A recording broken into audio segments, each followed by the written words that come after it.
This is a little bit difficult for me because, for one, there was something that happened during this event that was unforeseen, not just by the people involved, like the vendors or the sponsors, or even me, who was supposed to be supporting this event, done by someone. But I don't want to talk about the person involved that did the mishap. Let's just say about the event. But in this video, I want to talk more about why I wanted to still show what happened here. It's because of the vendors and the sponsors that had really good intentions about the event. I'm going to show the video of me going out around the event together with some of the vendors that I like and talk to, and their stories about their brands, clothing brands, resellers, sponsor brands, and what have you during the event. It's not more about highlighting what the event name is or who the organizers are, but more about the vendors. So let's just focus on that part instead. So in this video, you will see more of me talking to the vendors and the sponsors of this event. As hard or as difficult as it may be, it was a hard decision for me to think and say, are we pushing through with this video or not? Because it was really difficult. But I just wanted to highlight the efforts of the people who really came to Pampanga to do this event. So tara, let's go. So we're here at Drip Lane, tama? Yes po. Drip Lane. Okay, bakit Drip Lane? Yun lang po kasi yung naisip naming name nung 2020 na parang sa ano po yung iba parang medyo hype pa nun yung parang drip ganon yung tawag nila sa mga ano pag maganda outfit mo. May actual shop, physical shop ba kayo? Wala po. Wala. Online. Online lang po. So Facebook Drip Lane page, driplane.ph on TikTok, and then driplane.ph on Instagram. Okay. So what do you mostly sell? Mostly ano po, mga Jordans, basketball shoes po. Moving sa amin, and then yung Usually ano yung mga bestseller? basketball shoes po for us. Opo, Na basketball. lifestyle. Yes po. Tsaka mga dunks usually. Yan po. Okay, thank you so much. Thank you po. So dito ako nabili yung cup ko kanina, nung bagong bukas pa lang. So First Blood agad ako. Unang purchase ko itong essentials na cup na hinahanap ko. Tell us about your shop name and saan kayo located? Check and Stripes po, shop name. Pengin akong eco bag natin, pakita. Taga Balagtas, Bulacan po. Bulacan, Marilao, Plaridel. Check and Stripes po. Bakit daw check X Stripes? Bakit daw hindi na lang N? Cruz po kasi apelido ko, so X is Cruz. So, yun po. Ano mga binibenta nyo? Shoes, mostly essentials po. Shorts, mga steel na essentials, mga bagong collection nandito po agad. Oo nga, mura nang bili yung cup ko eh. Oo nga po. 2K. 2. Natawaran ko yun. 3 dapat, naging 2. Right. So if they wanna check you out, they can find you on? Check and Stripes po, Facebook, Check and Stripe, Instagram, Check and Stripe. This is my phone number po. Okay, yun yung number. 099-5555-2022. Yes. Alright, thank you. Sure, thank you. Okay. Ano ba yan? Secret, who's your crush? Okay, tell us more about your shop. We're located at Quezon City, Tomas Morato, Quezon City. Okay. Ano yung mga bestseller niyo madalas? Right now is the Adidas Samba and Beha. Yes, so Lakas ng Bea ngayon, tsaka yung Samba sobrang hype talaga. that's correct. Sa Nike naman, Bomero 5. So, saan kayo nila ma-check out online? Kicks to Kicks. FB page is Kicks to Kicks and Instagram kicks2kicks.ph. Thank you so much, sir. See you again. Alright, sir, tell us about your brand. Yung ano namin is Kicks It Up. Yan, lahat, mayroon kami lahat ng J1. Kami yung pinakamaraming dala dito.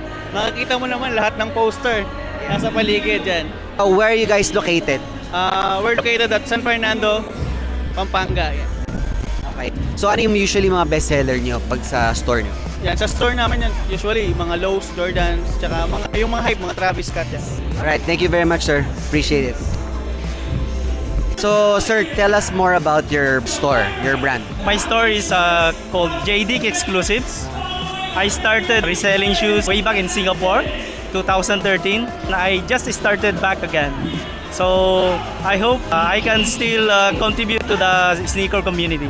Yeah, nakita ko nga yung 94 mo na Jordan eh. Anong size yan? Size 9. Ganda oh. And Wearable po yan. yes, yung nga sabihin ko, it's still wearable. Even na 85, basta okay yung condition is usually wearable kasi nakatahi nga yung midsole niyan eh. And this one, I saw this staple sign. Yeah, this is signed by Jeff Staple in during his visit in Singapore. It's the Puma Clyde. Okay. Alright. And this is a factory defect. Ano yung defect? The sole you can see is different. They used wrong sole for the one Oo pair. nga, yeah. The bread and the yeah. Oo, ibang sole yung gamit niya. Wow. How did you acquire that? It's from Size UK. I bought a lot of shoes during this drop, so around I think 100 pairs, and I was surprised when I opened it up and I found out the sole of the left and right pair was different. More of the lesson is, if you're gonna buy a lot of shoes, check every detail. You might find an inverted Jumpman logo or an inverted swoosh, diba? Or different material print, and that's a rarity. So, yun yung mga hinahanap ng mga collectors. They find value in the defect, diba? There's beauty in something that's not following the norm. Okay, where can they check you out online? My FB page or the Instagram, it's JD. Alright, thank you so much, sir. Thank you. Sa inyong shop mo, Actually, boss, wala pa akong physical store. Online lang ako. online sa makikita. Sa Facebook tsaka Instagram, follow niyo po Sunica Soul sa Facebook and Instagram. Based lang ako dito sa Angeles, Pampanga. Okay. Opo. So, nag-vlog ka rin. Opo, nagpo-vlog din ako. I-plug ko lang din yung YouTube channel ko, Angelo Ocampo. Pa-follow na lang po, ay pa-subscribe na lang po. Okay, thank you so much. Thank you so much. Okay, stateware, okay. And what do you mostly sell? I sell sneakers and also apparels. Ano yung mga usually bestseller mo na nabibenta mo? Sapatos, mga Jordan 1s, lows, tsaka dunk lows. Alright, sige, thank you. Thank you, sir. Thank you. Tell us more about your brand name, Revel. Why Revel? Rebel because for us it's like celebrating with friends and enjoying life while you can. Enjoying life while you can. Yes, kasi iniisip kasi ng karamihan yung rebel is rebelde. Which is not. Kasi syempre, sinusupport din namin yung mga kabataan kung ano yung mga gusto nilang gawin and kung ano yung passion nila sa ginagawa nila. So, doon nag-define yung rebel kasi ganun kami. When did you start your brand? 2017.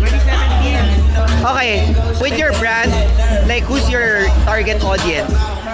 Kabataan. Mga design namin, ini-inspire namin sila. Katulad dito. Yeah, what's your bestseller? Inspire the new generation. Nice, I love it. Okay. Inspirational. Life is what you make it. Yeah, that's true. Absolutely true. Yep. Kumbaga, you create your life, you don't find it. You make it for yourself. Also, our exclusive before in MS. So, Made by simple people. I love it. Ito po yung leather and ano po siya? Anniversary namin. 6 years na. 6 year anniversary. What does your brand have planned for like next year? Anything big? I think kasi meron din kaming Kenny Beans Cafe. So meron kaming coffee business. Oh, nice. And what's the name of the coffee business? Sa Kenny Beans Cafe. And I love coffee. yun na po, running na siya in 2 years. So kinonect kasi namin yung Rebel into coffee shop. Nice. Kasi para at least habang nag-shopping sila. Dapat may Rebel bar kayo. Ayun, nagkakape sila. So ayun po, tinting namin, meron na kaming maraming branches together with Rebel and sa coffee na meron kami. So, meron po kaming coffee shop, tapos meron kaming mga merch na Rebel. Nice combination. Okay, so if people wanna check you out, do you have a physical store? Yes, we have sa Kenny Beans Cafe, Mandaluyong, sa and Boulevard po. And meron din po kami ng Kelly Bean Cafe sa Panorama, sa Marikina. We have our own website, reveldisco.com. We also have Shopee, TikTok, Facebook. Okay, thank you so much. Appreciate your time. Ano may suot mo? The Real Deal Club, yung brand ko na napakaangas. Bakit maangas yung The Real Deal Club? Kasi The Real Deal, tsaka ikaw yung nagturo sa akin na i-push yung brand, kaya maangas to. Kaya ka hindi maangas yung gawa mo? Ganun ba? Ako ba nagsulat nun? Mismo, ikaw nagsulat nito, kaya shoutout sa napakaangas kong clothing brand, tsaka sa napakaangas ko na mentor. May bago ka man labas ngayon? Napakarami kong labas. Ito, basketball, Can't Miss Twice. Tapos meron din kaming collab ni Talasik. Pakita ko lang sa inyo.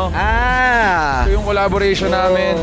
Ginawa namin to dahil naniniwala kami na yung mga katulad namin na may mga dreams at pangarap, kami ang tunay na MVP. Kami ang tunay na champion sa mga bagay na ginagawa namin. Maganda. Maraming salamat. Bali, Real Ones, dahil The Real Deal syempre. Champion, ito yung trophy na para sa amin. Bakit ano yun? Real Ones. Ones. Tapos syempre yung Lightning, ako yan eh. Lightning ni Rap Davis talaga yan, kaya sinama namin.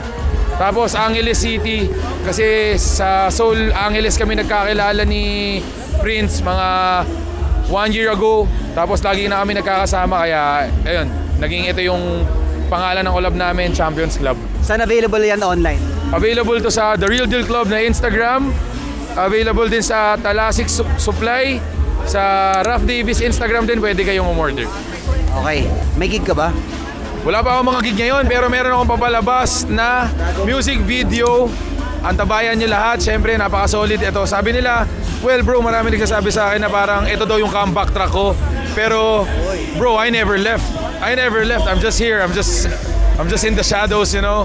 Just doing my thing. Ayun. Ito na, palabas na yung mga panibago kong track. Pero habang wala pa yung mga track, laging may labas yung The Real Deal na bago, pwede kayong bumili sa akin. Yeah, her. Alright, thank you. Bakit Talasik? Talasik came from Latin, Greek word po na talasophil, meaning lover of the sea. So yung mantra po kasi ng Talasik is spread positivity and good vibes. So yung mascot niyan, shark. Kasi imbis na malunod tayo sa sarili nating utak, maging shark na lang tayo ng utak natin para tayo yung may control. Nice. So nakita ko yung mga pieces mo, unique siya, hindi na siya printed. Para cut and sew talaga siya na pieces. Like ito, nakita ko. Ito rin, di ba? Yung shorts. Kumbaga, ang gusto ko sa mga ganitong piece kasi pinag-iisipan. Hindi lang basta pack, sinalpak na lang yung logo tapos, bilhin na kayo. 1K na to. Ganun. Kaya maganda yung mga design kasi di pa ako marunong magaling sa graphics eh. So, daling ko na lang po sa pattern. Ganda. Para kahit simple lang po yung lagay dito, at least yung pattern po may dating. Okay. Tapos sa dito sa fabric nito, kung titingnan nyo po yung fabric, parang almost same ng Lacoste fabric. Correct. Yan, kaya para mas fresco po at saka medyo decent. Parang pan-tennis. Okay, so where can they find your products online? Sa Facebook and Instagram, Talasik Supply ko po. Yun lang. Alright, thank you so much, brother. Thank you po.